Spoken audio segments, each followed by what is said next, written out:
All right, I will say good morning. Good morning. Let us begin. Begin by thanking all of our sponsors for this morning. Sure to thank our Talmud Torah sponsors for the month of Menachem of the Tilson and Wohl families, sending their love from Eretz YIsrael, and Eretz Hashem inviting us to come and join them. Mishah Tov U'Mitzlachas. Our week of learning sponsors, Nathan and Beth Adler, in memory of Benjamin Adler, HaChaver, Boruch, Mordechai, Ben, Morenu, Rabbi Nosson, Zichron Livracha, and our Daf Yomi sponsors today, Dan and Adam David Edelman, and their wives, sponsor today's Daf. L'zecher Nishmas, their grandmother, Rus Bas Yaakov, Zichron Livracha, may occasion of her 11th yahrzeit, and L'havdil, Ben Chaim L'chaim, in honor of their parents, Dr. and Mrs. Robert and Marjorie Edelman. May their children, grandchildren, and great-grandchildren continue to bring them nachas and nachas to the Ribono Shalom. What a beautiful, beautiful dedication. All of the neshamas should have an aliyah. The families a nechama, and halavai v'shobi zochem Eretz Hashem to receive beautiful Yiddish nachas for many generations to come. Incredibly beautiful. Well, so with that, let us begin. And of course, we always dedicate our learning in the schus of our precious hostages. May Chadash Baruch Hu bring them home b'shalom and b'karov, and in the schus of our precious soldiers, may Chadash Baruch Hu allow them to be successful b'chol ma'asei yedeihem. Well, so with that, let us begin. So we have a lot to do today. Today's daf is Samech Gimel 63. We are picking up in Eretz Hashem on Samech Beis and Beis 62b at the two dots. So it is 2, 4, 6, 8, 10, 11 lines up on the bottom. So today's topic is pretty much the same thing as yesterday's topic, meaning a discussion about when one goes ahead and sells land using certain verbiage, what is included in the sale, what is not included in the sale. So Gemara says, Palga de Isli Ba'ara Palga. So okay, let's give a little bit of context to this case over here. Take a look at the Rashbam. The Rashbam is about 12 lines up from the bottom. Amar Rabba. Ruvain v'Shimon shahir lahem sada b'shutfus u'macha Ruvain es chalko le'inish me'alma v'kasav lo kain palga d'isli ba'ara klomra chatzi sheyishli b'sada zu ani mocha lacha. Okay, so now watch this. Oh, I'm sorry, man, I don't hold it. Okay, I can keep it close also. Thank you. So I'll say, so now here's the case. Ruvain and Shimon, good. Ruvain and Shimon are partners in a field. Ruvain is selling his portion to, we'll call it Levi. So now Rabbah says something very interesting. If Ruvain says, Palga de Isli Ba'ara, the half that I have in this field, so then ultimately, again, Ruvain is selling his entire share. He's selling his half. Palga de Isli Ba'ara, I'm selling you the half that I have in this field, then ultimately, again, he's selling him the complete half. On the other hand, if he says, Palga Ba'ara de Isli, half of the land that I have, then ultimately, again, Riva. He's only selling Levi a quarter. He's selling him half of his half. I was supposed to hear this distinction. If he says, right, if Ruvain's selling his Ruvain owns half of the land together with Shimon. Shimon owns half, Ruvain owns half. So if Ruvain says, I'm selling you half of the land that I have, Palga de Isli, half of the land, half of what I have in the land, then ultimately, again, he's selling him his entire portion, i.e., half of the land. If he says, Palga ba'ar disli, half of the land that I have, then ultimately, again, he's selling him half of his portion, which is a quarter of his land. Okay, I'm going to Abaye. So Abaye says, come on, mashnahachi, kind of sounds like he's saying the same thing in both of those statements, to which the Gemara says, ishtik, Rabba was silent. So the Gemara says, I'm not Abaye. Abaye said, anasavri midi ishtik, kabul di kablim. Abaye said, I assumed that since Rabbah was quiet when I said this, that he accepted my opinion. He accepted the retort. So the Gemara says, Velohi. In fact, that's not the case. Rabbah will say, interestingly enough, sometimes silence can be acquiescence, and sometimes silence is just like, I don't feel like engaging. I'm not. So apparently, Abaye thought Rabbah's silence was that Rabbah agreed with Abaye. It turns out that Rabbah's silence was just that Rabbah didn't feel the need to engage on this with Abaye. The Gemara says, Velohi. So the Gemara says, Velohi, Chazinahu shtar denafik mi beimar, because I saw certain shtaros that came out of Rabbah's home, uksiv behu haki, and it said as follows, Palga de Isli Ba'ara Palga, that if Ruvain says, again, if the seller who owns 50% is a partner, right? Ruvain is a partner with Shimon, and so Ruvain says, Palga de Isli Ba'ara, half of what I have in this land, then it turns out that Ruvain is selling his entire portion of the partnership property. Palga Ba'ara de Isli, But if on the other hand he says half of the land that I have, Rivia. Ultimately, again, he's only selling a quarter. So Rabbi says, so halacha l'maisa, we see that in fact Rabbi sticks to his distinction, and ultimately, again, just a slight change of the words significantly changes the impact of the sale. Fascinating. Rabbi says as follows. So Rabbi says some more of these examples of how just I was saying. What I want to point out is, understand this is one of these situations where the Hebrew, or in this case the Aramaic, right? The English doesn't translate as well, right? Because again, in English, these phrases sound so similar that it's hard to pick up the nuance. But if you look at the lashon of the Gemara, palga de isli ba'ara, the half that I have in the land versus half of the land that I have. So the half that I have in the land is Reuben selling his entire portion. Half of the land that I have is Reuben selling half of his portion, i.e. a quarter. So the nuance is nuanced, right? So you understand, good. So the Gemara says, another example of this, Meitzer ara dimina palga. All right, so let's give a little bit of more context with this as well. Take a look at the Rashbam. This Rashbam is 4 lines up from the bottom. Meitzer ara dimina palga, Reuven shayalo sada, umachar mitzasol l'shimon samav. So here's the case. Reuven has a field.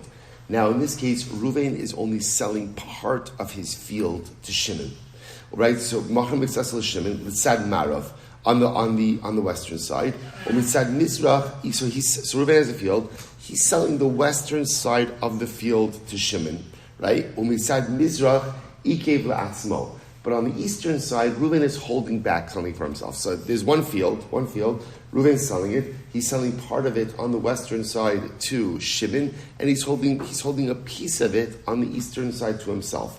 What's the problem? The problem is he's not explicit with how much he's selling and how much he's withholding. Elakach kasav. Rather, what does he do? Elakach kasav hamitzarim. Rather, so what does he do?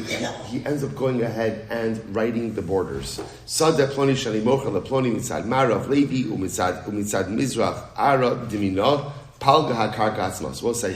So what he ends up doing is as follows. So the issue in this case. Okay, let's frame it now. Reuven is selling the field to Shimon. But Reuven is not selling the whole field. Instead, what Reuven is doing is he's going ahead and he's selling part of the western side to Shimon, and he's retaining part of the eastern side for himself. One little detail, he doesn't articulate how much he is retaining for himself. So the Gemara says like this. So now back to the Gemara. If Reuven says the following, Meitzer ara dimina palga. So literally translated, I'm retaining a border of the field, part of the border of the field, palga, a half, right? So literally again, I'm retaining half of the border of the field, then palga. Then what that means is, he's selling half of the field. He's selling half of the field, he's retaining half of the field.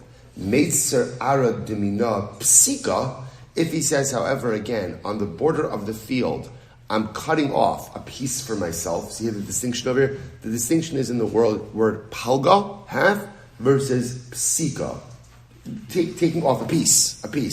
So then in that case, tes kavin. He's only retaining for himself enough land to plant 9 kav of seed. Okay, so an interesting distinction. If he said, essentially, if he uses the word palga, half, that means he's selling half, retaining half. If he uses lashon of psika, a piece that I'm taking off, then ultimately he's only retaining for himself a piece of land in which you could plant 9 kav of seed. Amalei Abaye mashnachi. So Abaye, see, it's interesting. I will say. So Rabba seems to really be very tuned in to the nuance over here. Abaye seems to have a little bit more of a difficult time really appreciating the differentiation and the nuance. So Abaye says, come on, it sounds like the same thing.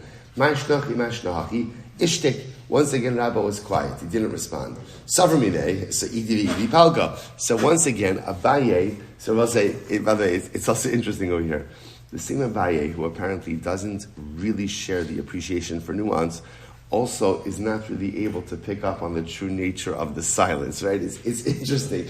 It's also there are some people who are like kind of like bigger picture thinkers, and some people who are like smaller detail thinkers. Yeah, people who are both. But often you see that distinction. So it's almost as if over here that the Rabbi personality is able to kind of splice the nuances. The Abaye personality is kind of the bigger picture thinker. So the Abaye personality doesn't really see the distinction in the wording that Rab is pointing out over here. Furthermore, again, he understands Rab's silence as acquiescence, but in fact it's not true. So the Gemara says, top of Samach Gimel 63 Velohi. That's not true, that's not the way it works. The Amar of Yimar Bar Shamya, Lididi, the first thing in Eida Abaye, Bein Meitzer Ara Demina Palga, Ubein Meitzer Ara Demina Psika. So listen to this. So Rav Yirmiyah Bar Shamya understands something a little bit differently. He says, I heard, based on the position of Abaye, Bein Meitzer Ara Demina Palga, whether Ruvain said, I am retaining half of the area of the border, or whether he said, Ubein Meitzer Ara Demina Psika, or I'm literally again keeping a piece of the border area. I amrle alin mitzarna palga. I amrle alin mitzarna palga. Lo amrle alin mitzarna. Lo amrle alin mitzarna tisha kabin. So Rabbi says it's interesting. So Rav Shamya seems to understand over here that it's fundamentally dependent on whether or not use the lashon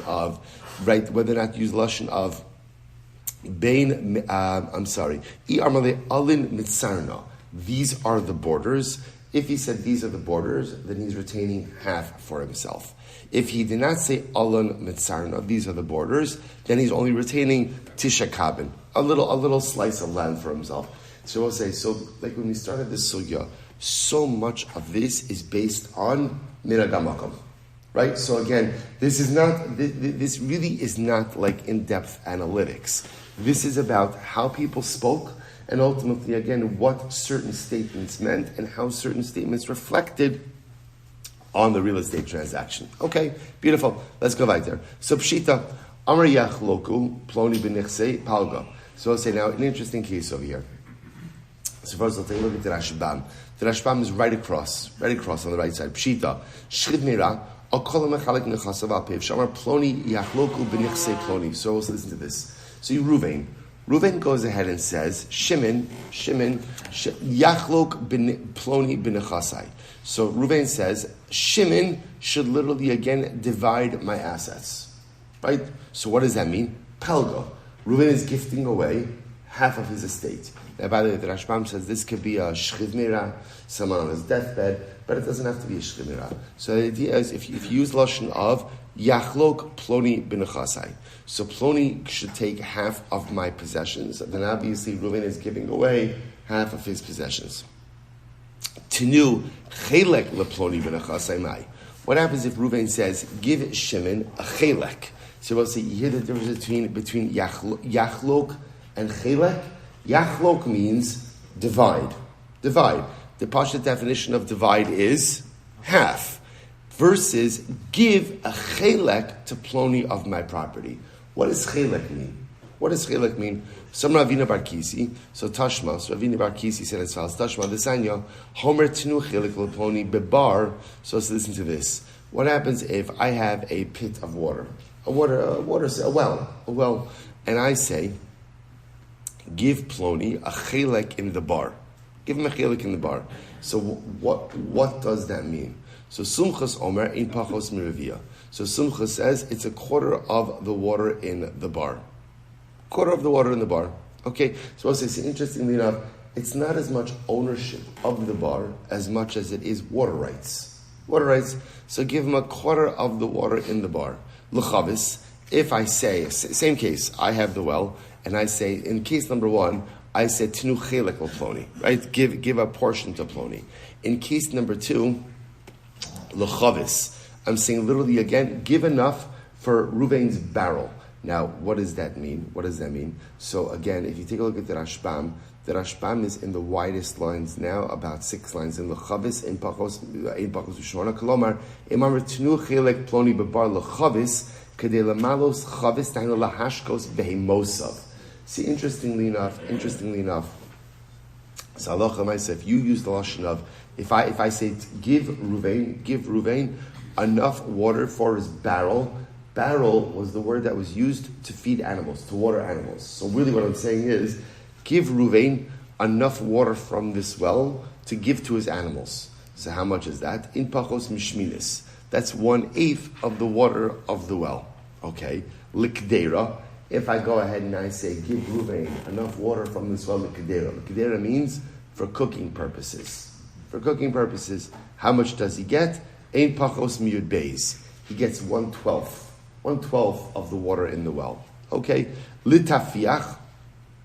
What happens if I say litafiach? Now litafiach literally means for drinking. For drinking. The Rashbam says over here, Kli katan lishtos bo b'nei adam v'hai shir zuta mikulu. If I say just have a little bit of drinking, right? Litafiach for drinking, ein pachos mishisha. So he gets 1/16 of the water.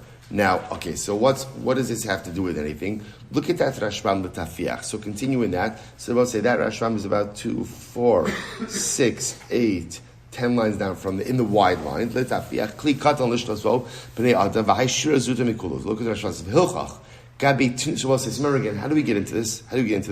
So remember again. I'm gifting away my property. Right. So remember again. There are 2 ways to say it. If I say. Yachlok ploni benachasai. Ploni, right? Ploni should divide. So then what does that mean? I'm giving away 50% of my assets. If on the other hand I say, tnu chelek leploni, what does chelek mean? What does chelek mean? So now the Gemara goes ahead and brings down this whole case of I'm giving away water in my well, and depending on what I say, so now look what the Rashbam says. Hilchach kabitnu chelek leploni benachasai yitol revia. Sefer Losai, this is very interesting. Therefore, if I use the lashon of give a chilek of my property to Ploni, really what I'm doing is I'm gifting 1/4 of my assets. 1/4 of my assets. Now, where do we get that from? So we'll say, here's the issue. Didilma palga kamar or didilma shava pruta kamar. So we'll say, here's the issue. Tenu chilek Ploni could mean one of 2 things. What could it mean? Well, let's plot the range. What's the range? What could it mean? What could it mean?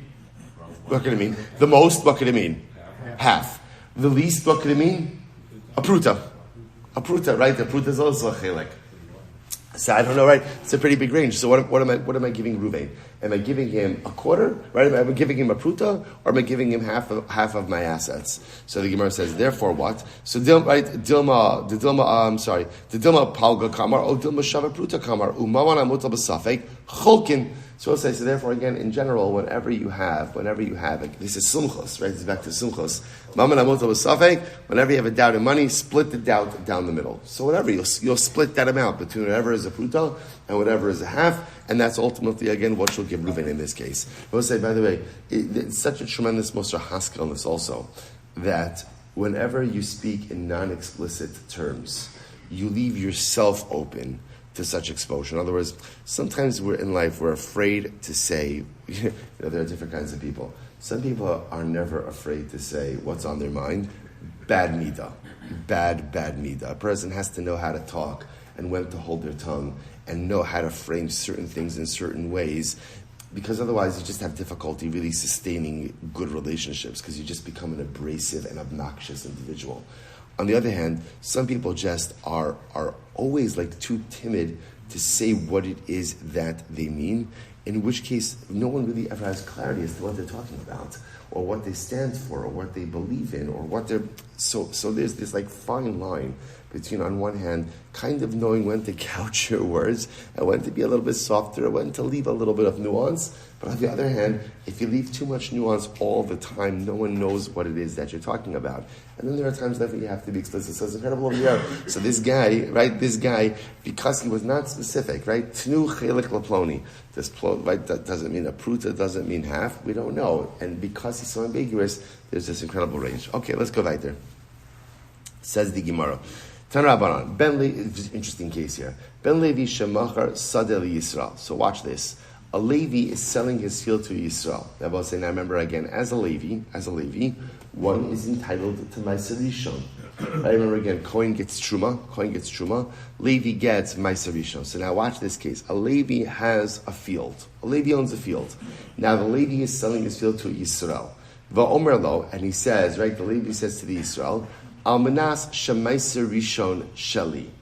Right? So what happens? So Levi says, I'm selling you the field, but on the condition that I retain the Meiser Rishon. It's a good chap, by the way, right? So what's happening over here? So in other words, Levi is selling to Yisrael. Levi's selling to Yisrael. So Levi's selling the field, but Levi says, listen, I'm selling you the field, but you're going to grow produce on the field. I'm selling you on the condition that you give me your Meiser Rishon. Okay. Now, by the way, for the Yisrael, there's no loss. There's no loss because he has to give away the Meiser Rishon. Anyway, now again, it could very well be that if you're a Yisrael, you might have relatives who are Leviim, right? So you'd rather give it to them than to give it to Levi, than to give it to this guy over here. But okay, that's more like a Tovas Hana type of thing. But Lamaisa Sogan, from the Yisrael perspective, I'm not losing it. It's the same Meiser Rishon. I have to give it away. But now the Levi is stipulating in the sale, I'm selling you the field on the condition that you give me the right Meiser Rishon.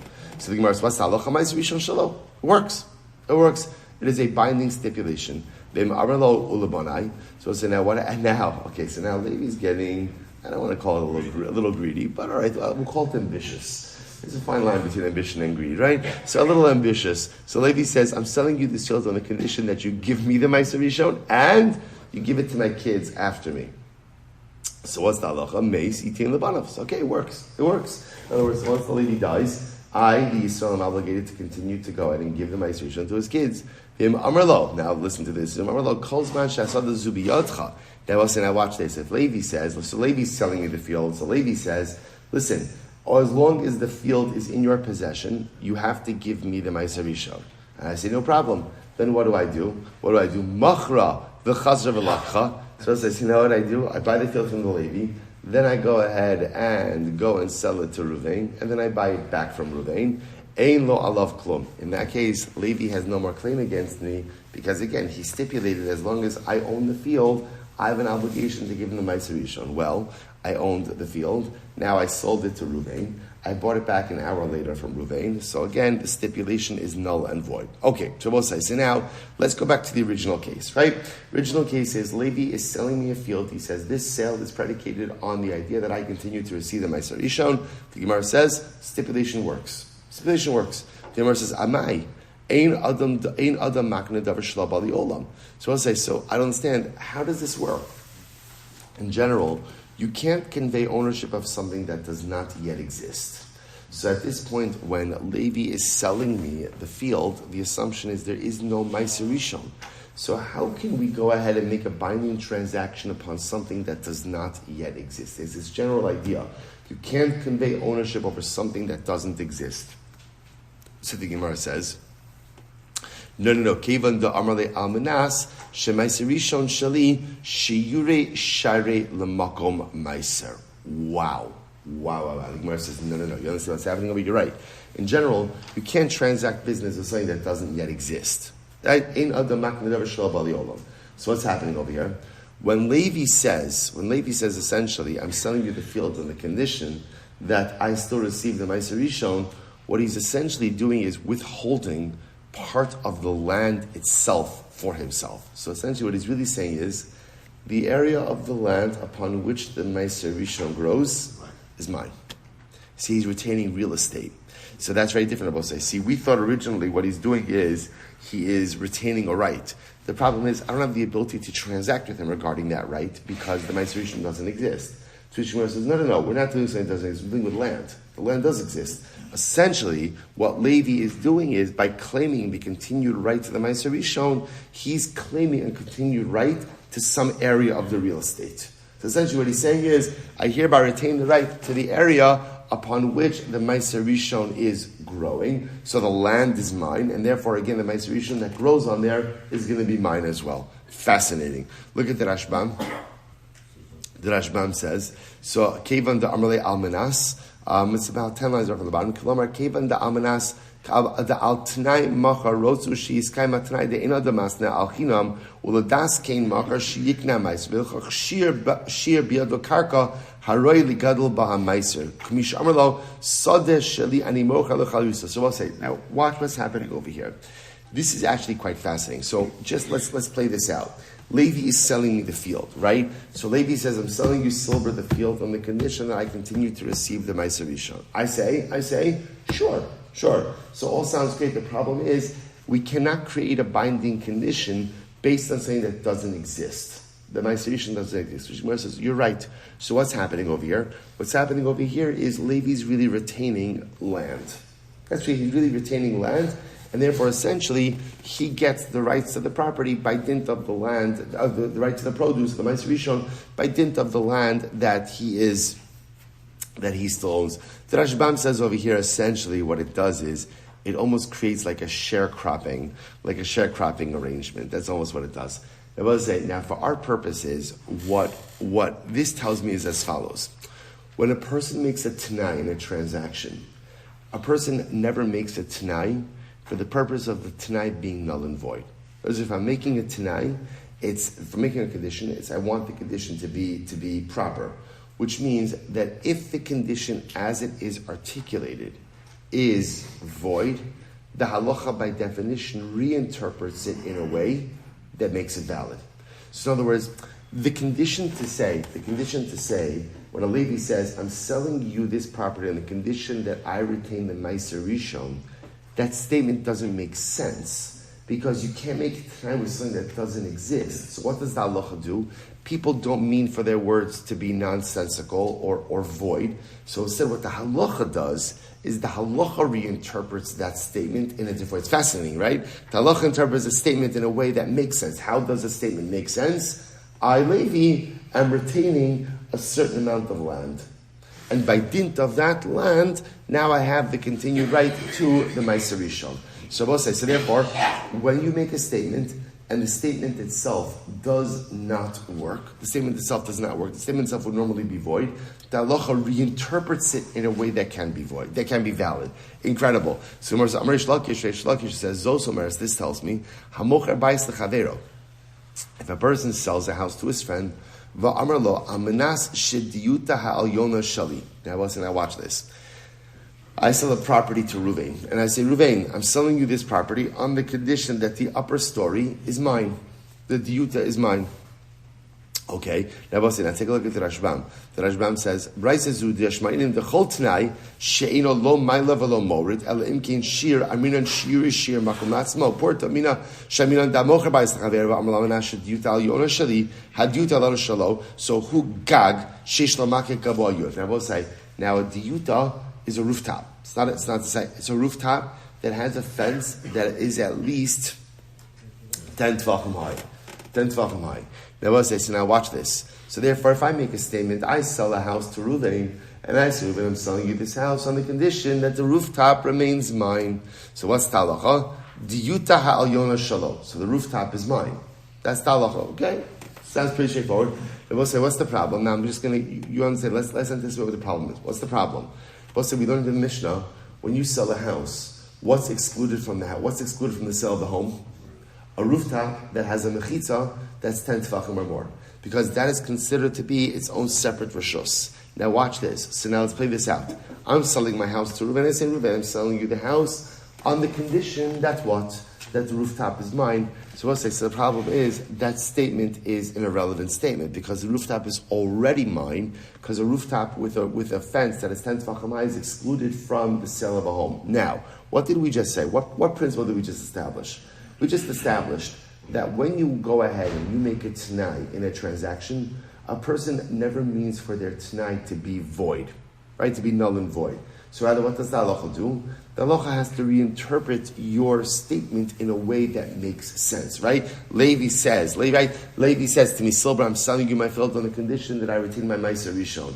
Well, you can't do that. That doesn't make any sense because it's the Davar Shalom, it doesn't exist. So what does the halacha do? Levi's really retaining some portion of land. Okay, so now I'm selling my house to Reuven, and so Reuven is selling my house, but I'm keeping the rooftop but the rooftop is already mine. It's already mine. So the Gemara says, so what does this mean? So now, if we accept the premise that a person never makes a Tanai for no reason, and therefore, again, even when the Tanai sounds null and void, the halacha will reinterpret it in a way that makes sense. So what do we do in this case over here? Right? So how do we interpret this? So again, I'm selling my house to Reuven. Reuven, I'm selling you my house, but I'm keeping my rooftop. Shkoyach, you already own your rooftop.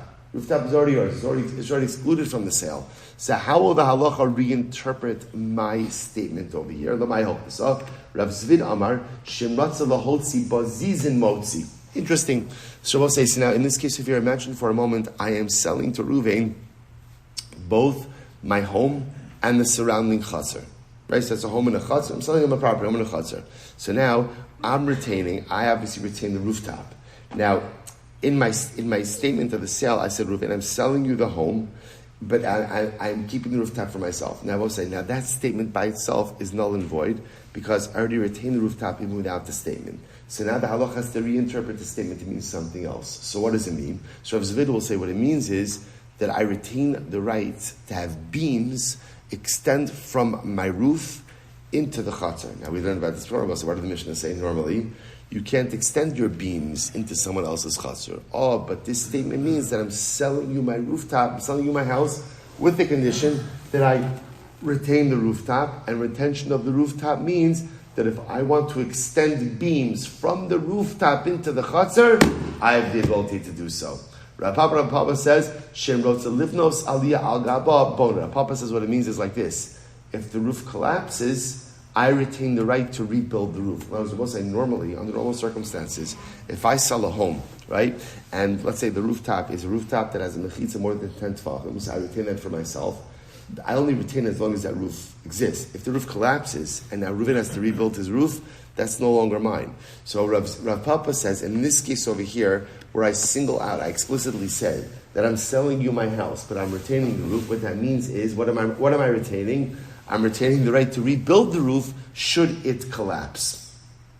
So Bishol the Rav Zvid. So according to Rav Zvid, it makes sense. Hainu diktani zos omeres. So that's why the lashon of the Gemara ultimately again is zos omeres. Right? Because ultimately it's espousing the principle. Elder Rapapa, my Zos Omeres. According to Rapapa, who says it's the right to rebuild, what does it mean, Zos Omeres? Gemara says Kasha. Okay. So we'll say, so interestingly enough, so there's a machlok, so the Gemara is offered the Kasha of Rapapa's interpretation. But I will say, but this really highlights a fascinating dynamic, right? That the Gemara is highlighting this concept that, first of all, Ein Adam Motzi Dvarav Levatala. So we'll say, this is a pretty profound idea. People don't say nonsensical or meaningless words. If only, right? If only. So I'll say. So again, let's reinterpret this. Transactionally, people don't say meaningless words, right? In life, people say meaningless words, unfortunately, all of the time.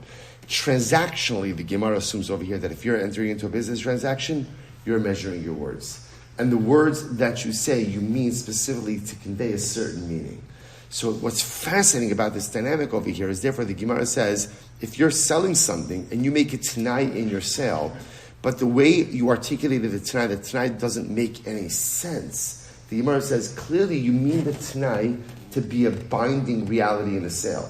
So if the way you articulated it doesn't make sense, the halacha will essentially reinterpret it for you. So therefore, again, if you're the Levi selling property and you are retaining the rights to your Meiser Rishon, but that doesn't make any sense because it's a Davar Shalom, it doesn't exist, we interpret that to mean, Levi, you are retaining some amount of real property for yourself in this sale. Right? Similarly, you sell a house and you explicitly say, but I'm holding on to the roof, I'm not selling the roof. But it's a roof with a fence of 10 tefachim amar, which is already yours. It means you're retaining some other right. Whether it's to go ahead and extend beams into the courtyard, or it's to rebuild it. So I will say, but again, the Gemara's understanding of transactionally, a person never says something nonsensical, and therefore, even if it sounds nonsensical or void, we will reinterpret your words to be transactionally significant. Fascinating. The Gemara goes weiter. Amr of Dimer Adler. Hi man, the masbele base of the HaChaver. Supposed to listen to the interesting case over here. So Rav Dimi says the name of Rav. So sorry. Rav Dimi Rav Adler says as follows. Hi man, the masbele base of the HaChaver. I'm selling my house to my friend. So we'll say, now listen to this. In the shtar, I said, Ruvain, I'm selling you my house. I'm selling you my house from the heights to the depths. From the depths to the heights. Okay. Then what's the halacha? So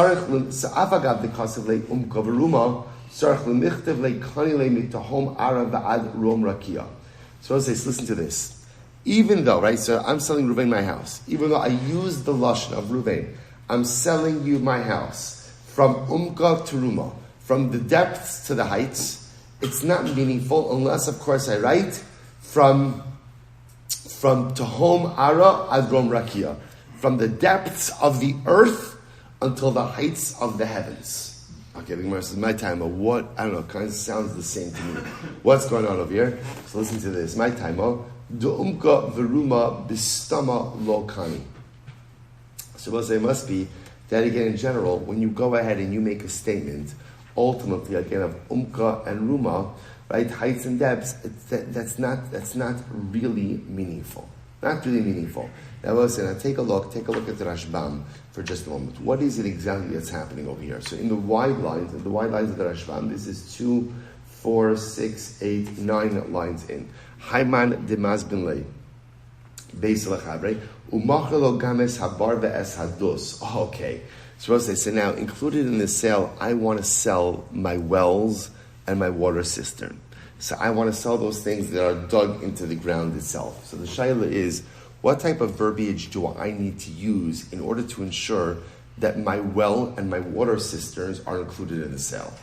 That's the shaila. That's what's happening over here. So what the Gemara wants to make is the following suggestion. I should say what Rav Dini of Narda wants to make the following suggestion. If you just say, Me umka veruma, from the depths to the heights, so we'll say really what that refers to is the area underneath the house itself, right?